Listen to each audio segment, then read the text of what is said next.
ধীরে ধীরে নিজের সেরা ফর্ম ফিরে পাচ্ছেন নেইমার। অ্যাটলেটিকো মিনেইরোর বিপক্ষে আজ পুরো 90 মিনিট খেলেছে সে। সুযোগ তৈরি করেছে, শট নিয়েছে এবং দলকে বড় জয় এনে দিতে ভূমিকা রেখেছে। নেইমারের খেলা একটা স্পষ্ট পরিবর্তন দেখা গিয়েছে। টেকনিক্যাল দিক থেকে সে অনেক উন্নত হয়েছে, তবে শারীরিকভাবে তার আরও একটু উন্নতি দরকার। এই ছবিটি লক্ষ্য করুন। নেইমার আজ শুধু একজন স্ট্রাইকার হিসেবে খেলেননি, তিনি পুরো মাঠে দাপিয়ে বেরিয়েছেন। নেইমার যখন বলেছেন তিনি বিশ্বকাপে যাবেন, তখন নেইমারকে আটকিয়ে রাখার সাধ্য কার? কদিন আগেই কার্লো আনচেলত্তি বলেছেন নেইমার যদি ধারাবাহিকতা ধরে রাখতে পারে তাহলে বিশ্বকাপে তার জায়গা প্রায় নিশ্চিত। ব্রাজিলের সাবেক legend Romario, Roberto Carlos, Ronaldinho ছাড়াও ব্রাজিলের বর্তমান দলের গুরুত্বপূর্ণ সদস্য ভিনি, রাফিনহা সবার চাওয়া একটাই, নেইমার যেন বিশ্বকাপ দলে সুযোগ পায়। অবশেষে ব্রাজিলিয়ান ফুটবলের গলিতে গলিতে যে প্রশ্নটা ঘুরছিল সেটার উত্তর মিলল। আর উত্তরটা দিলেন স্বয়ং সেই মানুষটা যার হাতে এখন সেলেসাওদের বিশ্বকাপ ভাগ্যের চাবিকাঠি, কার্লো আনচেলত্তি। আনচেলত্তি সাম্প্রতিক এক সাক্ষাৎকারে যে কথা বলেছেন তা নেইমার ভক্তদের মনে নতুন করে আশার আলো জ্বালিয়েছে।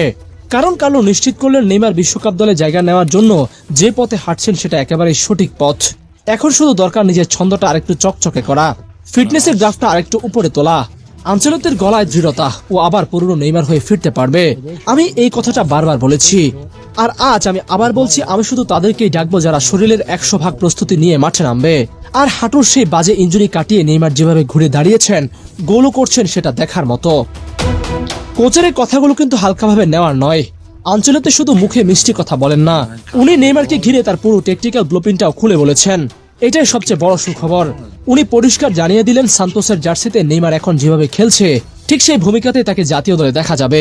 মানে আনচেলত্তির চোখে নেইমার এখন শুধু বক্সের বাইরে থেকে ড্রিবল করা এক উইঙ্গার নন, উনি চান নেইমার হোক ব্রাজিলের আক্রমণের প্রাণভোমরা।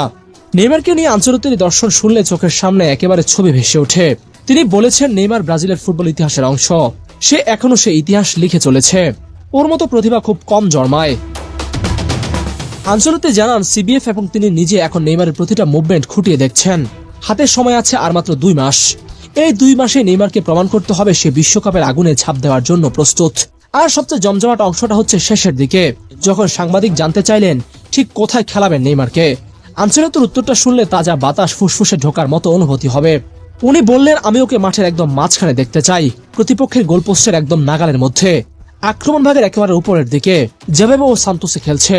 এই বাক্যটুকুই আসলে ভক্তদের জন্য বিশাল সুখবর, কারণ এর মানে দাঁড়াচ্ছে আনচেলত্তি নেইমারকে ফলস 9 হিসেবে ভাবছেন। সেই পজিশনটা যেখানে উইঙ্গার এবং স্ট্রাইকারের দূরত্ব ঘুচে যায়, যেখানে নেইমার বল পায়ে পেলে পুরো ডিফেন্সকে এলোমেলো করে দিতে পারে।